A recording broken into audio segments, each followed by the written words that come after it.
All right. Assalamu everybody. Assalamu alaikum wa rahmatullahi wa barakatuh. أعوذ بالله من الشيطان الرجيم.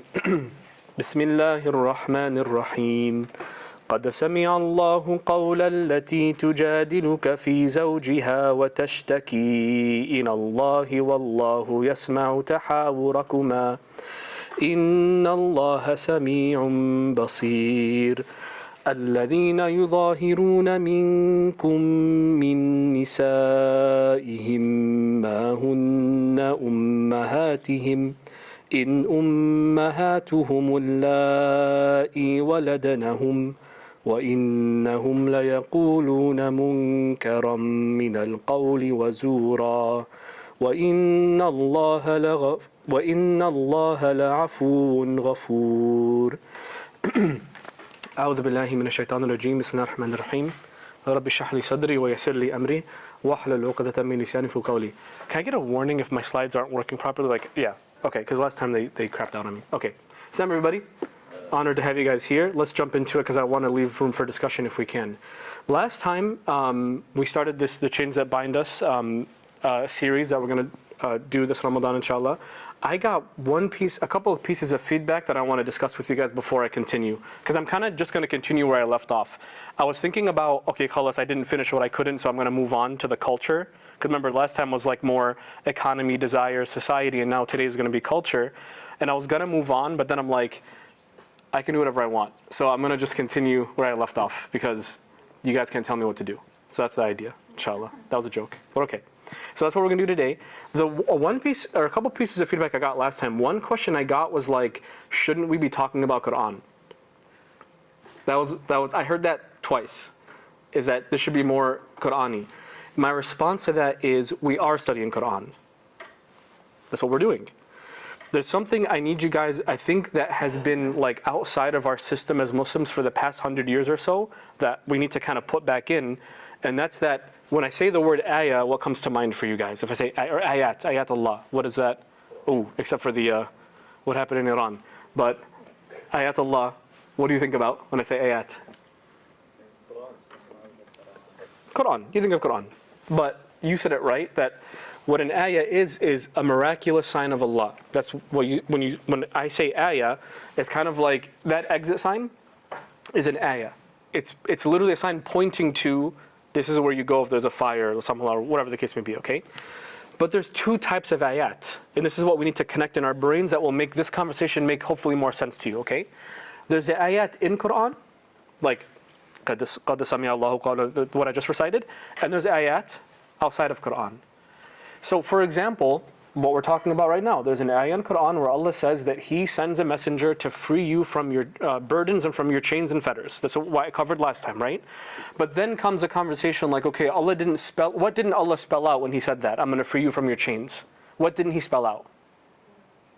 What chains? I don't feel any chains on me. I'm a free man, right? Some of us might even have the false notion that slavery is over, when actually it's booming. It's more alive today than it ever has been in human history.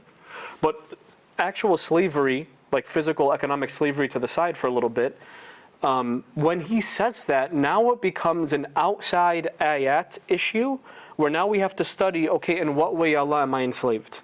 Now that becomes our responsibility, and that's what we're doing right now. So this kind of becomes like, I'll use the word tafsir, it becomes a tafsir of, I'm going to free you from your chains. Does that make sense? So this is talking about Quran. Like if Allah says, haven't you looked at the mountains? Now you got to study mountains.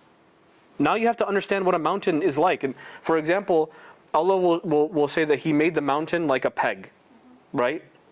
The same word is used in Arabic for when you make, like, have you guys went camping before? Like actual, not glamping, actual camping. Okay, I went actual camping before. As close to actual camping as possible. And like you have to on the side, right? Otherwise, if you don't do that, what happens? The tent flies away if there's wind. Allah calls the mountains those pegs.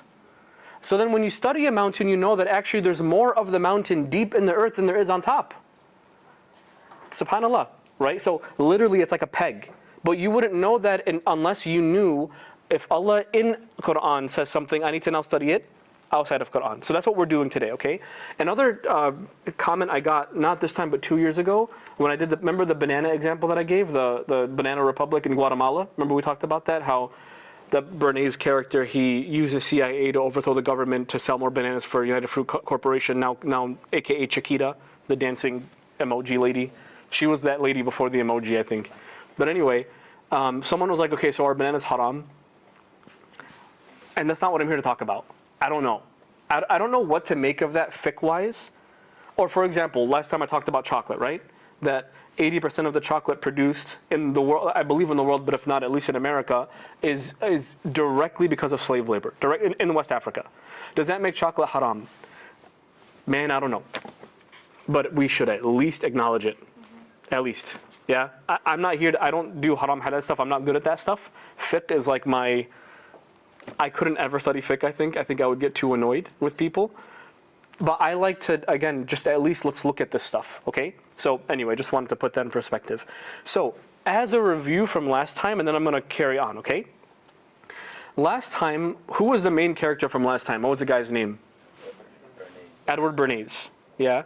He was the guy that he converted the word propaganda. What does propaganda mean again? Essentially, what does propaganda do?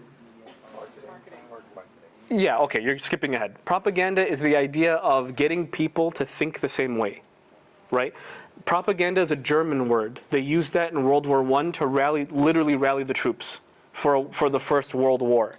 That was a big effort. So they literally developed a government section called the propaganda section or whatever. And that arm, the idea of it was to create posters, videos, pictures, whatever, to make sure that everyone agrees with what the ruler at the time wanted to do. That's propaganda. Edward Bernays came and was like, okay, that has a bad name, but I want to do the same thing.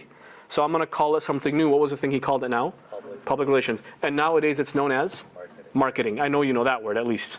Marketing, right? Okay.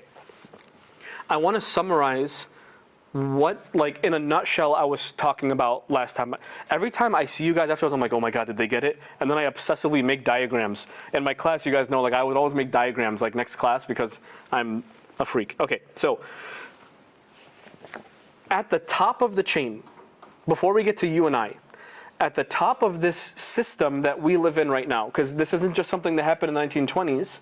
By the way, who was Bernays inspired by directly? Sigmund Freud, the famous psychologist, okay? Anyway, who would reduce people down to their animal self and not acknowledge their aql, like their cognitive ability, their logic, their ability to reason, their soul. He actually thought that the believing in God or a soul was a mental illness, right? So that was his belief. And Edward Bernays took his own psychological marketing schemes from Freud. Okay, anyway. So the elites inspire and desire and emotion from above. What does that mean, they inspire desire and emotion? They're the ones that make you want something. Okay? Oh, women aren't smoking? Now we're going to call them, what do they call them, remember? Freedom. Torches of freedom. Remember that? One I didn't tell you about, for example, was Betty Crocker. Did I give that example of Betty Crocker? No? Betty Crocker, you know Betty Crocker, the cakes. The cakes in a box where you want to pretend like you can bake? Oh, yeah. Yeah. Back in the day, they sold no boxes. And they were wondering like why a 1950s housewife wouldn't buy Betty Crocker boxes because it was so easy. You literally add cake, add water, and you're done. And no one would buy it. So this guy, this very manipulative dude, he was a psychologist and a student, so to speak, of Freud. He was like, well, if we, you guys know like group therapy? You guys have heard of group therapy before? People sit in a room. Hi, my name is Albert. Hi, Albert. That group therapy, right? I'm knocking on. It's actually a good thing. I like to be funny because I think I'm funny. Anyway, he was like, if we can do group therapy for problems, then we can do group therapy for products. So he made the first ever focus group. You probably have heard that term before, right? Focus group is when you treat people like animals by putting a one-way glass mirror and then you put them in a room with the product in the middle and you just observe. Just let's see what their problem is with it. Why aren't they buying it? Instead of asking them, let's just put it in the middle. I think they literally put them in a kitchen. And they put Betty Crocker mix, and they didn't ask, they just were like, okay, go. Do what you do.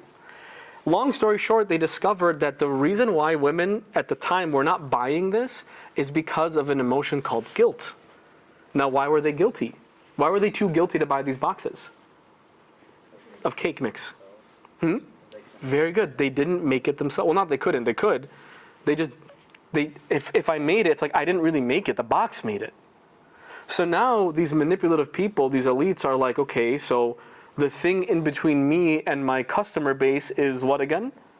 Guilt. So how do I remove guilt? So check out what they did. They added a step. Before it was add cake mix and bowl, add water, bake. Okay?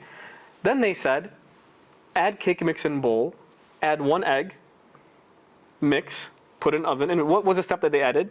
Add an egg. And they flew off the shelves. Because now when a woman bought the cake, it was mostly women buying the cake mix at the time, they were like, oh no, I'm contributing. So the guilt was gone. It was like, I'm adding my egg for my husband. That was the way that it clicked in their head emotionally. Again, this is not about logic, it's about what? Emotions and desires. That doesn't make sense, but it doesn't have to make sense. It just has to feel like it makes sense. You get the difference, right? Okay. So elites inspire or desire an emotion. Okay? And then we end up in the cycle. Stay with me here, okay? The first step of the cycle, we consume what you are influenced to consume. Be that pornography or music or video games or whatever. Then you show others your consumption and inspire more consumption. Where do we do that, by the way? Social media. That has now become the purpose of social media, especially apps like Instagram, where it's literally like the words are like in the background. The idea is the picture. Look at me, right? So now you're showing others, because what does that become? It's like, look what I got. You know what I mean? Like if I bought a Tesla and I take a picture, I want other people to see me have the Tesla. It's not about having it. It's about people perceiving me have it. Like a Cybertruck. You're making a statement, dude. No offense. You're making a statement. You know what I mean? No offense, wallah. But come on. You know what I mean? All right. Sorry. Or like a Hummer. Dude, Hummers don't make sense, dude. All right. I'm very happy with my Camry, man. My daughter will drive my Camry, inshallah. Okay. Now, when you're inspired to consume more, then you realize I can't afford a Tesla, so what do you have to do? I gotta hustle. Hustle culture. I gotta grind, rise and grind, bro. You're gonna work more to afford more consumption, which then leads to more consumption, which then means that you get, this is what we're stuck in. Like, we're laughing, and I'm being facetious, I'm being funny. Thank you, by the way. But the idea is, you and I are both stuck here. We're in this loop. That's what wakes us up in the morning, is this loop. Whether you realize it or not, wallah, you're in this loop. Which means there's a part of you that isn't yours. You guys get the point? There's a part of you, Allah's telling you, that isn't yours. You're not doing it because of you. You're doing it because, whatever, someone else. I don't know who else, but something else or someone else. Does that make sense? Now, what's the point of putting people in this hamster wheel? Literally, I want to think of like a wheel. Where's this wheel going? What's the point of an elite inspiring you to do this? To put you where they want you to be. That's the point. So, for example, if we want to exploit Iraq for its resources, instead of explaining it to you, I'll just make you think that they're dirty terrorists, and then emotionally you'll be on my side. Their women are oppressed. Do you see the rags that they make them put on their heads? We need to free them. And then, especially women in America, yeah! You know, and they'll be behind it. So now, a white woman in the middle of Kentucky who has nothing, doesn't even know where Iraq is on our map, is like, yeah, go bomb Iraq because of these poor girls. Does that make sense? Right? So they take us essentially wherever they want us to go. By the way, this was being recorded, just so you know. Okay, no, just so you know. Yeah, you can continue, but what we have is gonna be better, I promise. Okay, inshallah. My bad, I feel bad now. But I just want you to, like, your arm's gonna get tired in your fasting, haram, you know what I'm saying? Do you guys get the point? You guys get the point? This is what's happening? Okay. What am I saying? There's parts of our lives that are not from Allah and not from us. Right? They're not from us. I can't help but think of one more example with the music industry. Again, this is not about halal haram. I'm going to leave it to the side. That's not my conversation to have. I have my own thing about it, and I studied it a little bit way back in the day. That's your business. You have to figure out for yourself. Don't worry about the clacking. It's not that exciting. Okay. Think about I was actually doing research before I came to you guys today. Did you guys know that, for example, if you look at the top 10 charts for the last 2 years, last year, let's go to 2025, the top 10 charts, that almost none of those artists actually wrote their own songs? I think one did. and the rest they're called I forget the numbers. I literally copied and pasted them to put them as a chart, but I thought it would be too much. But among the 30 artists that reached the top 10 chart on like Apple or whatever, top Spotify, I don't know if it was Spotify or Apple or whatever the heck it was, but the top 10 charts in 2025, there were 36 artists and 170 something songwriters. Meaning for every song, there was about, do the math with me, like 3.5 songwriters for every song. And by the way, they would call the songwriter, or whatever, the artist, like Taylor Swift, like her. Or like, who was the Bad Bunny? He did not write, that was 17 people that wrote that song, guys. 17 people. And then it makes you think, okay, I was very curious, what counts as a co-writer? Like for me to get credit to being a co-writer for a song, it could be literally anything. I could put an exclamation point at the end of the song title and now I'm a co-writer. Taylor Swift, I was especially interested in her because she always is perceived to be authentic. That one, right? And she's not. Guess what percentage of songs she wrote herself in her lifetime? 30%. That's a lot of work that isn't hers, dude. Mrs. 15 and somebody tells you. She's like 30 something when she writes that song, dude. This is the thing about music though. What my point is this, and by the way, those songwriters are mostly the same people, right? Like the one helping Bad Bunny is the one helping Taylor Swift, is the one helping Sabrina Carpenter, is the one helping, you guys get the idea? A lot of the time they're borrowed people, borrowed resources. But here's the point. These songs that people are writing are not coming from the heart of that person. Like put halal haram to the side for a little bit, okay? Let's say it's a clean song and it's not using stringers. So let's say it's as clean on fiqh as possible, okay? At the end of the day, is this song actually from the heart of that individual? No. You know what likely is happening? You have people, men and women in stuffy suits in a boardroom being like, what's on the mind of a 15-year-old girl nowadays, or on a 20-year-old man nowadays? Oh, they're lonely? Oh, for example, in America we have a fatherhood crisis. That's a problem that we have as Americans. White Americans, especially black Americans, Hispanics, we all have this crisis of low fatherhood turnout, okay? So imagine the pain in a young man. I'm sure some of you even know, you feel that, right? So then, look how manipulative they are. They'll sit in a boardroom and be like, how do we play on that emotion of not having a father present? How do we put that in a song? What instrument will tickle that emotion more? Is it the guitar, or is it the bass? Or is it the drums? This is like, it's science. It's like the same way, I used to work at Ferrara Candy Company. Like they make, what do they make? Trolley. You know, those things. I'm telling you guys, like all this stuff is fake. One time, can I tell you this? Whatever, I don't work for them anymore. One time, like we used to make Butterfingers.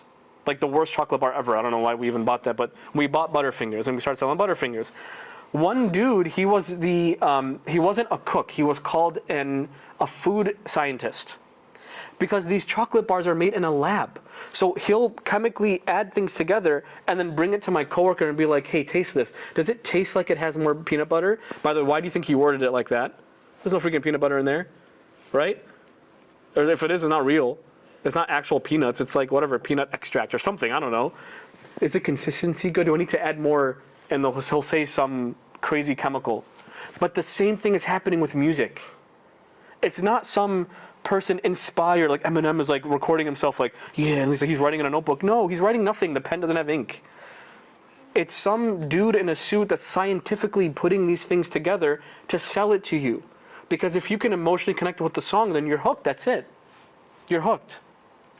You know, young women, when I was in high school, that 15 and someone told you they loved you song, Taylor, whatever the heck that song's name was, dude, they would cry listening to the song.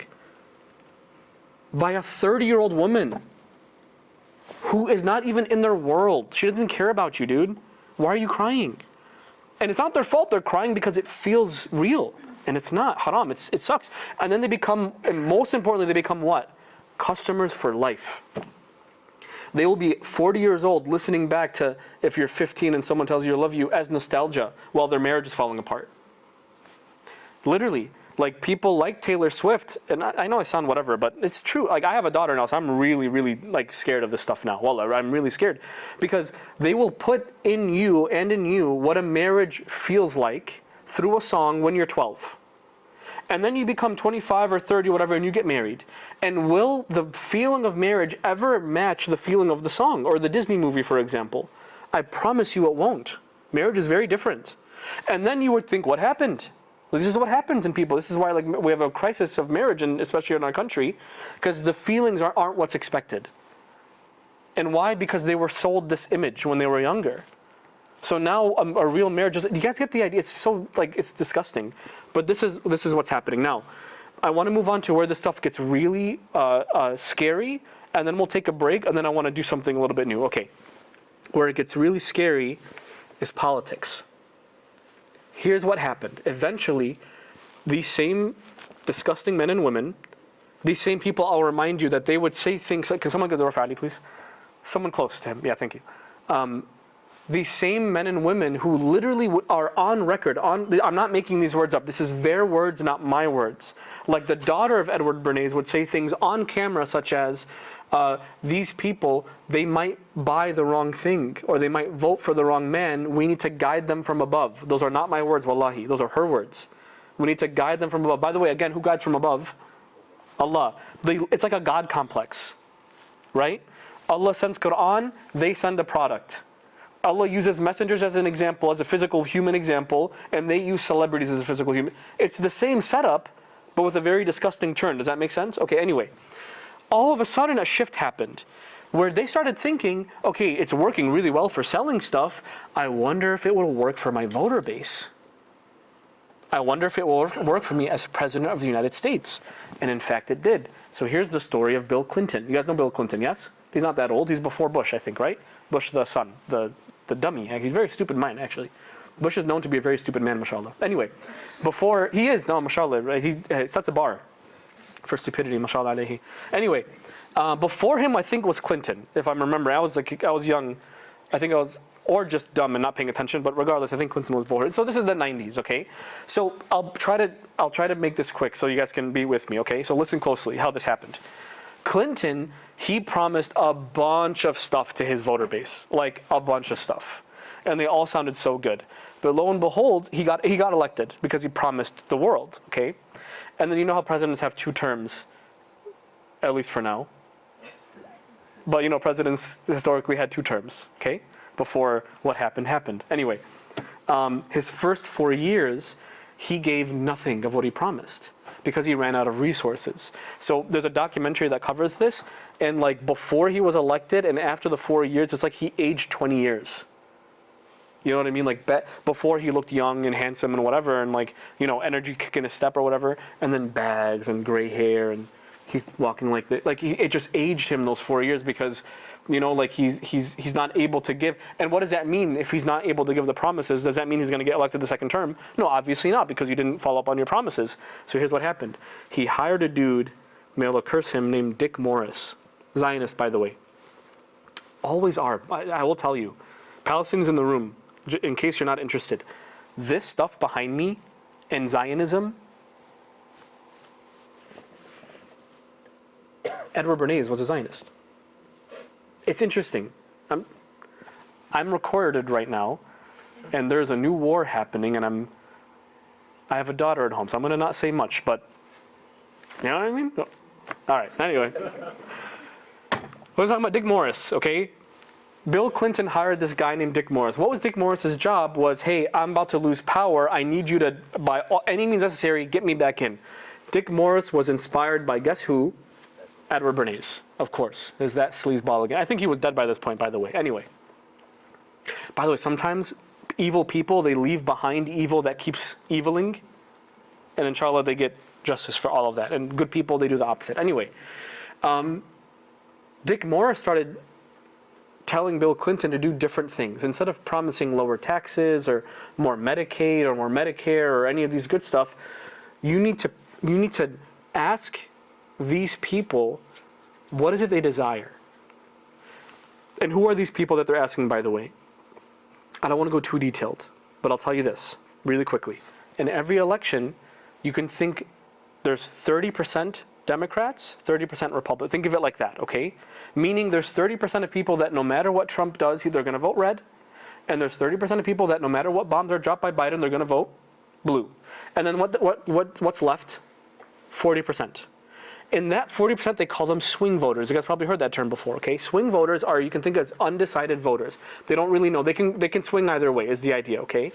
These swing voters, at the time and even now, ended up being largely white, suburban, middle-class men and women, adults. Do you think they're very in tune with reality around them or not so much? No, because they're a part of this cycle, so how could you be? And they accept and embrace this cycle, so how could you be? Right? Okay. So what happened is, he put them in a focus room, that group therapy thing I told you about, but instead of cake mix, he asked them, so what do you want in a president? You want to know the stuff they asked for? We want school uniforms. Is that a president's job? No. Oh, I want a computer chip in my TV so that my children don't have access to pornography. Is that a president's job? No. But he promised them, I'm going to put chips in the TV screens and I'm going to put beer in the vending machines, dude. Like he's promising whatever it is that they want. The idea is if I give them what they want, they will what? Vote for me. And it worked like a charm. He got voted in by a landslide, as if the promises that he broke never got broken. And he got voted in like a landslide. I want to show you a clip. Is there anything I need to explain about this clip? You're going to hear the word mandate. What word are you going to hear? Okay. Who was the guy that I told you helped Bill Clinton get this vote back? Dick Morris. Okay, you're going to hear Dick Morris, you're going to hear the word mandate. When you hear the word mandate, I want you to think of, like this definition, the reason why a specific person is in power. That's what a mandate is. It's not just a plan, but it's a specific reason why someone should or shouldn't be in power, or should be in power. Okay? Listen for those two things. You guys ready? Bismillah. Dick Morris also persuaded the president to spend his leisure time in the same way as particular groups of swing voters. He sent Clinton on a hunting holiday, dressed in exactly the Gore-Tex outfits a group called Big Sky Families liked. The aim was to reflect swing voters' lifestyles back to them. The Liberals in Clinton's cabinet hated this approach. He probably never held a drill in his life before that moment. Just to be clear what's happening. Okay, sorry, go ahead. But Dick, why have a campaign? This was the 1996 campaign. If all the president is going to do is offer up these little bite-sized miniature initiatives that appeal to people's desires, like consumers buying soap, beet chips that you could put in your televisions so you can make sure that your children did not have pornography and school uniforms. Why talk about them? They're so mundane and they're so tiny. And he would say back, if we don't do this, we may not get reelected. And I would say, what's the point of getting reelected if you have no mandate to do anything when you're reelected? And he'd say, what's the point of having a mandate if you can't get reelected? Isn't the ultimate goal getting reelected? But Morris's new politics were an extraordinary success. Clinton's ratings among the swing voters began to soar. And Dick Morris, along with the marketeer Mark Penn, took effective charge of making White House policy. What's the point of having a mandate if I don't get reelected? What's the point of having a purpose to be president if I don't get reelected? You see how our politics in this country, as of at least 30 years ago, has basically been a corporation. As long as I sell my product, I don't care what's in it. Which makes a lot of sense why we have who we have sitting where he is right now. Because think about Trump. Isn't all he does play to people's emotions? Why do you think that works? It's because it's been being done for decades and decades. And even before it was in politics, it was working for nearly 100 years since today on the way people consume. Scary stuff, wallah. I'll end with hey, Salah, my baby's here. And my wife is here too. You'll be here in a little bit, inshallah. Okay, sorry. I got distracted. That was my fault. I'll end with this, and then I want to take a short break, okay? Before I shift gears. Think about Iran right now. You guys should know that we as America, just with Israel, of course, because that's why we do anything, just bombed Iran, okay? The way that was sold to us on why that had to happen, if you read about it, was absolute nonsense. We tried having peace talks, and they're just so unreasonable. And we're going to be threatened by them if we don't strike first. Nonsense. But they need to sell it. The word here, I need you to know this word, this phrase. Engineered consent. Everyone say it with me. Engineered consent. Consent that I made up is engineered consent. If I make up you wanting something, engineered consent. That's what's happening with Iran right now. And I want to highlight the irony in this. The place that they bombed, one of the places that America bombed, was, if you don't know, was a school for young girls, like prepubescent young girls. Okay? Why is that so tragically poetic? Is because we have been barking and puking this idea that Iraq and Iran and Afghanistan and Egypt, their women are oppressed. We need to take their hijabs off of them. And what is the first thing we do when we get the chance, when everyone's emotions over? We bomb little girls. And I'll show you a brilliant take on Twitter. I'm not on Twitter, but I found it by Clayton Johnstone. Turns out freeing Iranian women from the hijab just means killing girls before they're old enough to start wearing one. You can do anything with engineered consent when you have this chain on people. SubhanAllah. All right, y'all. I'm gonna just talk as if I have your attention. Okay. أعوذ بالله من الشيطان الرجيم بسم الله الرحمن الرحيم. Again, ربي اشرح لي صدري ويسر لي أمري واحلل عقدة من لساني يفقهوا قولي. You guys ready? I took a break there because I'm going to shift gears dramatically right now. Okay. I want to open up this chapter on culture as a chain, meaning culture as a way that takes away your agency or your choice, or that harms you instead of helps you. Okay. Before I go into that, there was one ayah or part of an ayah that I feel like summarizes what we just talked about so well, and it's this one. أَرَأَيْتَ مَنِ اتَّخَذَ إِلَهَهُ هَوَاهُ. This is in the Quran, of course. Have you considered the one who takes his own desires as a god? Quran shifts how you think of the concept of a god, right? Instead of just some being, like how Dawkins would make, like, poke fun at us by, saying he believes in, like, the flying spaghetti monster or whatever the case may be. It actually becomes an object of obedience, an object of intense love. The word ilah, like we say la ilaha illallah, right? There's no God, right? Ilah except Allah, subhanallah, right? Ilah means God or a deity worthy of worship. The interesting thing about that, if you go on the sarf of it and the morphology of it, it comes from a word, from the root walah, waw lam ha, or W L and H. You know what walah means? There are a bunch of words for the word love in Arabic. You can kind of think of them on like a sliding scale. One being like infatuation, and number 14 being so intense it could kill you. Okay? Number 13, so the most intense kind of love that you can survive is walah. So there is no object worthy of my intense love than Allah. And may Allah protect us from being people that we make our desires our object of our love. That's what is really being said here. Have you not seen the one who takes his own desires as a god? May Allah protect us. Be very mindful, guys.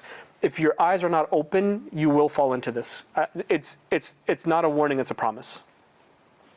I remember I told you last time was, you cannot break a chain that you cannot see, right? If you close your eyes for a moment, you'll be chained. You have to be very mindful. Okay, moving on. I want to introduce the idea of culture. For the rest of this, by the way, Ramadan, next week, because we have, after this, 2 more sessions left for this topic, okay? I'm going to start culture right now. I'm going to finish it next time and start family as a chain. That's going to be a hard one to talk about, to be honest. And the last one I'm extremely excited for. Do not miss that one. That's going to be how we chain ourselves. That's going to be a very important one. I'm very psyched for that one, actually. I was talking to Yaqub about it, and he got goosebumps. And if he got goosebumps, then I think I'm doing a good job. So we'll do good, inshallah. Okay, that's the last day. Anyway, now, you guys know the concept of a culture, yeah? Especially as, I think, majority Palestinians in the room. That's a very in-your-face culture, I think, right? A lot of us, a lot of Muslims come from a very in-your-face type of culture. Okay. You can think of like the norms, or like the way people do things, or like what people expect of you when you're a kid, or, you know what I mean? Like, it's in our culture to pierce a baby's ears. That's in our culture. It's in our culture as an American to wear like this to a job, right? In a Gulf state, it's in their culture to wear a dishdasha. right? It's not just the clothes you wear and what you eat, but like what people expect of you and what you expect of them is also a part of culture, right? Okay. When it comes to deen, this is where things can get really scary to think about. When it comes to deen, especially for converts, I will highlight this for converts especially, that it becomes such a difficult line to distinguish between the line of the deen and Quran and Allah and the Prophet and the line of what? Culture. It becomes extremely difficult. I feel like I've spent 10 years of my life trying to figure this out for myself, and I haven't really been there yet, but I'm at least trying to be more and more aware of it, okay? We tend to mesh the two together, which leads to suffering. I'm going to just say that up front. Any rules or norms that go against Allah or against common sense lead to suffering, period. If they go against two things, what are those two things again? Allah or common sense. Then I don't care if it's part of your culture, it leads to what? Suffering. I'm speaking of I'm Palestinian myself, alhamdulillah. I'm speaking about mine first and foremost. And I have plenty of examples to lose my mind about in just a minute, okay? But I want to give you guys a concept that I learned earlier in my life that helped me distinguish the two. Is everything okay? Yeah? Okay. It is the idea of a river. It's the best river picture I can find online, believe it or not. But anyway, a river like of clean water flowing over like dirt or stone or whatever the case may be, okay? In this example, it's not a perfect example, but it's not like from Quran, it's just an example that I heard that I like. That clear, pure water is, you can think of like Quran and the Prophet ﷺ, like the deen itself. And the dirt that it runs over, or the rocks or the stone, the earth that it runs over is culture, okay? And this is a very layered example, but right away you can see like the water's there, but you can still see what? The dirt, because the water's clear. Meaning Islam did not come to override your culture. Actually, there's a lot of precedent to say that you should be proud of who you are through your culture. I'll tell you, for example, when I first went through this crisis of trying to understand this, I went to an extreme personally. And that extreme was, man, forget being Arab, forget being Palestinian, we only need Islam. And that's just not practical. Life doesn't work that way. Life does not work that way. Actually, let me move to this. There are two main things I want you to take from this example. The first thing, and this is going to sound blasphemous, but I think it's true, the water and the earth need each other in a river, don't they? Right? Like there's no river. If you don't have the land, then it's just a waterfall. It's no longer a river. And if you don't have the water, then it's just barren earth. So they need each other. The same way that deen needs culture and culture needs deen, actually. Like our religion actually heavily relies on culture. For example, there's this word that's going to come back later, so you have to remember this word. It's called ma'ruf. You guys know the word ma'ruf in Quran? Yeah? So, for example, Allah talks about a situation where if your parents are enforcing their culture by making you do shirk. What's shirk again? Worshipping another god or worshipping something else. If they're trying to force you to do it, you know what Allah's advice is? Don't obey them, but be with them in a way that is ma'ruf. Now what does ma'ruf mean? What's ma'rufah? To know. Ma'ruf is like something obviously good or known. Right? But how do I know what's known? It's through my what? My culture. So, or for your situation even. Like what it means for me to be good to my parents is different than what it means for you to be good for your parents. Maybe for you that means not cussing at them. Like there's situations, there's toxic situations where being good to your parents means not hitting them. That's maybe the most some people can do. If that's ma'ruf, then that's ma'ruf, fine. It's known to be good for you. Like meaning if another family member is like, oh, he stopped hitting his dad. Oh, that's awesome. That's amazing. No, really, no, you laugh, but wallah, believe me, I hear stories literally every day from my job. Alhamdulillah, I've learned a lot about our community in the last year and a half. I'm telling you these situations are there. They're actually there. So maybe for that guy, that girl, that's actually ma'ruf. But for you, that's not ma'ruf. To not hit them is not good enough. Maybe for you, it's getting your mom flowers or like obey your dad, whatever the case may be. Or sit down with them and watch TV. That's ma'ruf. Do you guys get this concept? So Islam leans on culture and situation to actually fill in a lot of Islamic law, actually. And culture leads to deen. This is the important bit. Culture needs the deen also. Culture, guys, I told you there's two things with this example. You know what the second thing is? The water is constantly cleaning the land, right? Like there might be something filthy on that earth before that water comes, and the water's constantly what? Cleaning and taking that debris and that filth and that garbage elsewhere. To the extent that if you taste water from a river, even though it's clear and it tastes weird, is it because of the water or is it because of the dirt? It's because of the dirt. Much like if a convert converts and they're like, these people are toxic, I taste something in the water, it's actually not the deen, it's what? It's the people they're surrounded by, which happens, man, at this point almost every time. It's bad. I'm telling you it's bad, wallah. Anyway, but the point of the water is it constant. Why am I saying constantly cleans? This is going to sound extreme. Culture always has something wrong in it. There was never a point in time, ever, where Palestinian culture was perfect. There was always something toxic. Or Black American culture was perfect. It was always something toxic. Or Desi culture was perfect. There was always something toxic. Or Kashmiri, or Uyghur in China, or Uzbekistani, Mexican. There's always something toxic. And Islam comes and what? Cleans it. You're not allowed to think this way anymore. You're not allowed to do this anymore. That's over, and that's being cleaned up from now on. Do you guys get the idea? This is the concept of a river. I'm gonna go into actual ayat today. Before I do, one last concept I promise, and then I'll go into the ayat. I'll shut up and go into the ayat in the Quran. Okay. You have obviously halal and haram. We know these words, okay? These words that might have been beat over your head for some of you, but whatever. These are actually beautiful terms, because within halal and what Allah defines as halal and haram is actually freedom for us. There's a purpose why Allah made things haram and made certain things halal. By the way, I made the circle huge for halal on purpose, is because most things are actually what? Halal. We're just made to feel otherwise. But actually the majority of life is, like, you can eat whatever you want, just don't have this one thing, which is what? Pork. Or if you find a dead animal, don't eat that. But I think that one's easy enough to not even list. But I did anyway. You know, you can drink whatever you want, just don't drink what? Alcohol. You get the point, right? Like, the majority of things we're allowed to do. You can go to whatever gathering you want, just don't go to one that's like mixed or whatever or you know what I mean, like there's something bad, whatever. You guys get the idea, okay? Now, obviously it's a crime to go into the haram. You guys get that idea. But there's a concept that culture does that's extreme. Like, doing haram is bad. You know what's infinitely worse than doing haram? Is making the haram halal. You guys following me? Like, I had a professor at UIC who was an Arabic teacher. He's a Muslim, but he's really weird. He was saying he didn't believe that alcohol was haram. Like, he'll read into the Arabic. The Arabic is literally, alcohol is from the devil. that's what Quran says. This guy's like, yeah, but if you look at this root analysis, man, shut up. It's haram. You can't unharam it, dude. It's very black, at least when it's black and white. Like, there's little things that, like, there's gray area, you know what I mean? I'm shy to mention a few, but you know, that come up a lot in our whatever. Pornography, for example, that's absolutely haram. Like, can I tell you something? At one time, where was I reading this? Some dude wrote an article, or no, he was like on a blog or something, and he was arguing that, any kids in the room? Is there young kids in the room? It's too late now. Ship has sailed. Anyway, this Muslim dude was arguing that pornography was halal as long as the people in the video were kafir. Because they're humiliating themselves, and let them humiliate and enjoy while they... What? Are you dumb? What are you talking about? Did you get dropped on the head every day of your life since you were born? What are you...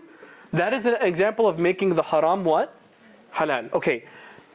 You know what's just as, if not more destructive? We don't talk about this enough, by the way. This is where I really want to talk. Making the halal haram. Oh. That one's a big one that we do all the time.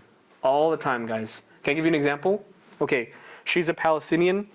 Oh, I'll just hit it where it hurts right now. She married a black man. Right? Halal or haram? Obviously halal. There's nothing wrong with that. Actually, the only marriage in Quran was a Hebrew marrying what's believed to be an Arab woman. Like, imagine an Israeli and Palestinian getting married. That's what happened in Quran. Interesting, right? Actually, the only marriage in Quran, there's only one marriage that happened as a story, and it was a mixed ethnic wedding. Interesting, right? So, anyway, we're not talking about marriage right now, but you get the idea. So, if a young man, young woman marries outside their culture, there is obviously nothing in the deen at all that you can even remotely argue that that's haram. Allah protected that marriage. Does that make sense? He made you free to marry who you wish. At the end, inshallah. Are you guys following me so far? But then what do? You see who she chose of all the people? I offered my cousin and she said no. And you know the words that they use, by the way, for black Americans, you know. She's going to marry a... No, wallah, really think. It's actually very, wallah, it's actually not funny at all. The disgusting things that we say, that is us actually making the halal what, guys? Haram. The punishment that is waiting for you if you do this, by the way, is good luck. Good luck. You think you know better than Allah? Good luck. Wallahi, good luck. Because we don't do this just with like making a law. We do this with, him, her, That's how we do this. We don't outright say it because that would be racist, right? We use our eyes and our language and our, or whatever, like an eye roll, to socially push them, to make them feel like they're doing something wrong when they're actually not. Allah gave them, if Allah made it halal, shut up.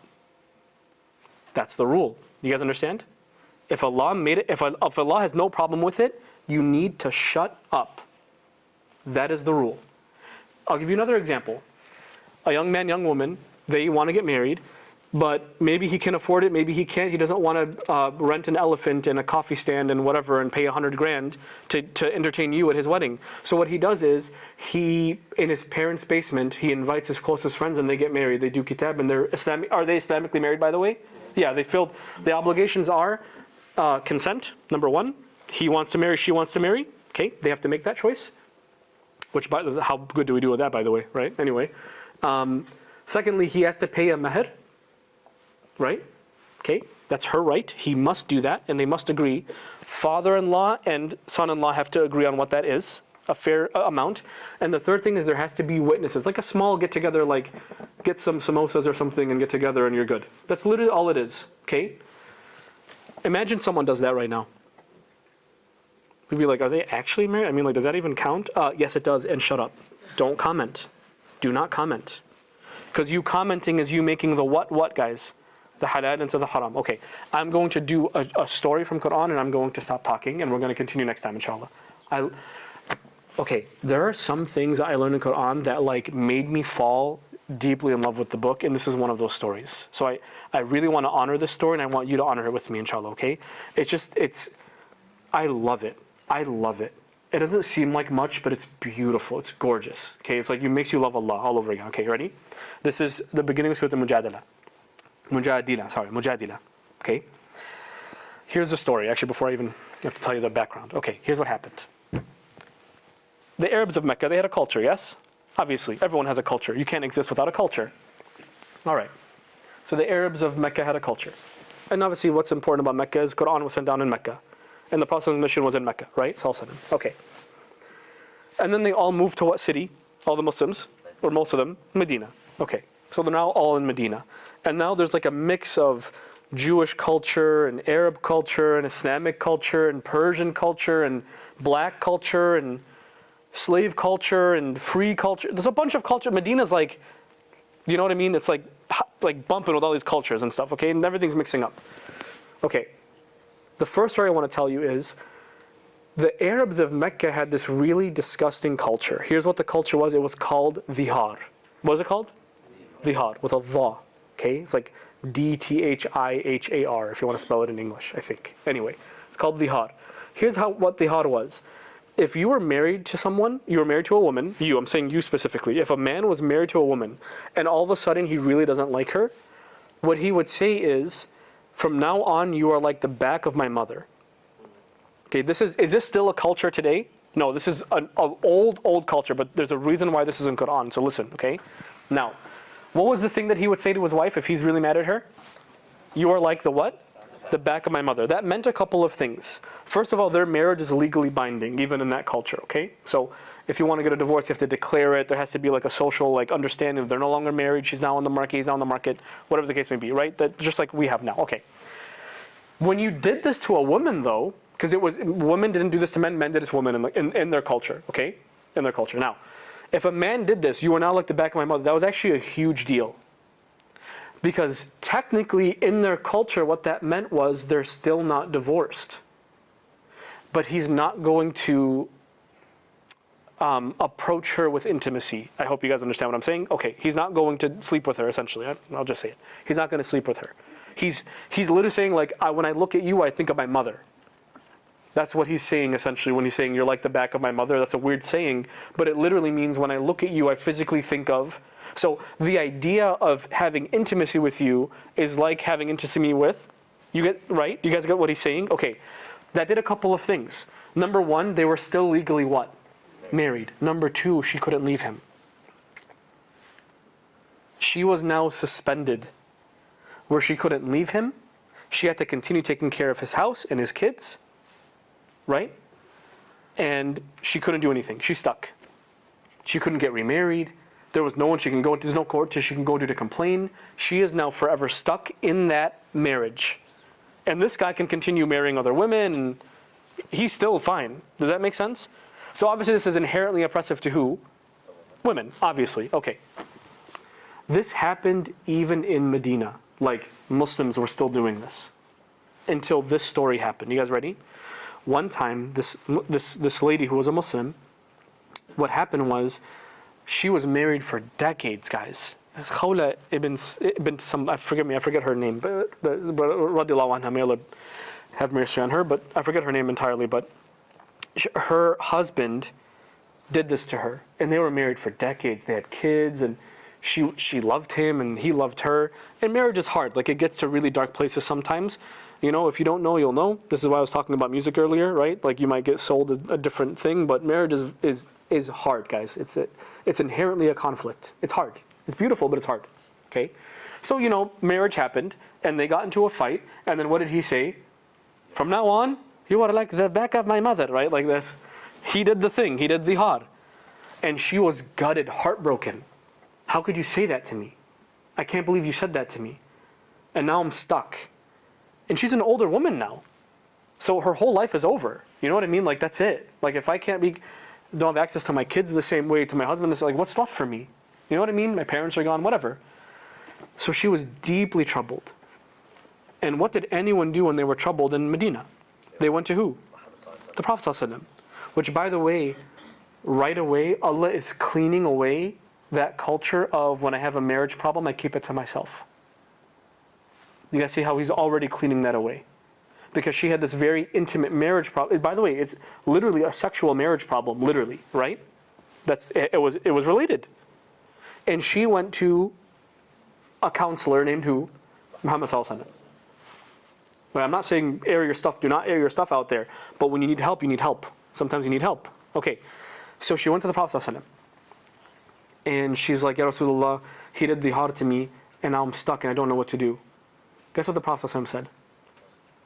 He did the har. I don't know what to say. So even in his mind, that was the what? The culture. There's nothing I can do. And she's like, please, you have to do something. This is not right. This is not fair. This is not just. You're the Prophet of Allah. She's arguing with him, by the way. Like, this happened in his house, sallallahu alaihi wasallam. And Aisha was listening, and she was like, they were going back and forth. I only caught bits of it. What happened? All right, whatever. Is it? Oh, I don't want you reading nothing. Hold on. Look away. What is happening? All right. Is it okay? They made my slides haram. Okay. They were yelling back. They were yelling back and forth. Naam. Oh my God, what's happening? I'm just gonna. Did it work? Yes. Okay, whatever. They're yelling back and forth. Which, by the way, you don't yell at who? Prophet ﷺ. But they're arguing back and forth. Okay. Until eventually he's like, I'm sorry, there's nothing I can do. My hands are tied. He did the had. Like he was in his mind, ﷺ, in his defense, it was like, if this was wrong, Allah would send me something, which is obviously true. And she left his house wailing, crying. And she literally stops talking to him and starts talking to Allah. She's so deeply upset that, imagine in public, like the only time I've seen this before is when I've seen a woman bury her son and she's screaming to Allah. I've seen this happen before. It's really hard to watch, actually. Okay? And she leaves the Prophet, she starts wailing to who now? Just looking up and begging Allah. Ya Allah, this is not fair, like your messenger can help me, but you can help me. You would think this is disrespectful, by the way, but actually, you know what happened? Quran came down in her defense. And that's the ayat I want to read to you right now, okay? قَدْ سَمِعَ Allah. Allah has heard. It's beautiful. Right away. Because it's like this like she was not seen. She felt like she wasn't seen. And Allah's like, I heard you. قَدْ سَمِعَ اللَّهُ قَوْلَ الَّتِي تُجَادِلُكَ فِي زَوْجِهَا.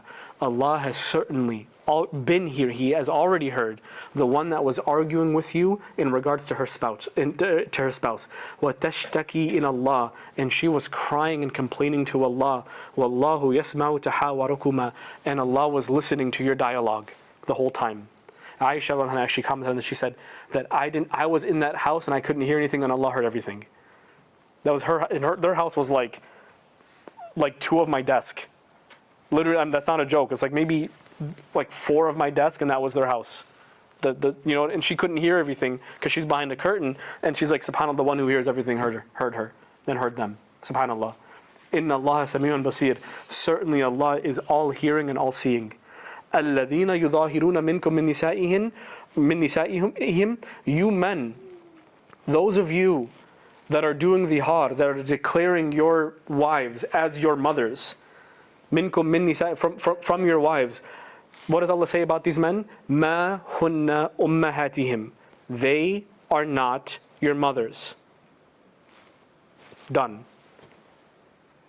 It doesn't make sense that someone could be your wife and your mother. What are you talking about? ما هن أمهاتهم إن أمهاتهم إلا اللائي ولدناهم. The only ones that are their mothers are the ones that gave birth to them.